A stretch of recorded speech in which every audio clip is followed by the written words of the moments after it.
Good day, nanotech students. Today we will tackle the first topic of our Nanoscience and Nanotechnology course, which is about the crystal structure. So in this video, you are going to learn about three basic forms of solids, how were crystals discovered. We will be talking also about the basis and crystal structure, and finally, the seven crystal system in three dimensions. The discovery of crystals started from a German physicist named Max von Laue through the diffraction of X-rays and received a Nobel Prize in 1914 and eventually contributed to the foundation of optics, crystallography, quantum mechanics, superconductivity, and theory of relativity. But why is it that the medium used to discover crystals was X-ray? It is because the wavelength of X-ray matches that of a lattice spacing of every atomic nucleus in solids. You can think of it like waves fit nicely between two atoms and fill the crystal, thereby giving us information about the cavities and atomic arrangements in solids. So, generally, there are three basic forms of solids, and they are just single crystal, polycrystalline, and amorphous. For single crystals, they are consist of atoms arranged in a regular periodic manner and exhibit long-range order.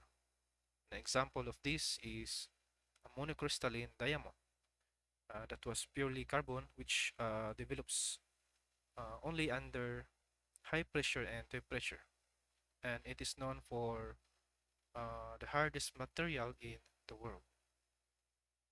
A polycrystalline material are consist of different types of arrangement of atoms or small crystals that have two or more crystallographic orientations. An example of this is silicon. A polycrystalline silicon naturally has cells that can be recognized by visible grain or a metal flake effect, as you can see in this picture. An amorphous material consists of atoms that are not arranged or lacking order in molecular structure. An example of this is an amorphous glass that are materials in which atoms have short range order but has no translational symmetry like single crystals. In a theoretical perspective, crystal structure can be formed by adding bases to every lattice point of space lattice. Bases can have two different atoms, or bases can either be an ion. These individual atoms or groups of atoms are called the bases, and the endless repetition of these bases atoms tied to a unit cell and allows one to construct a full crystal of any interest.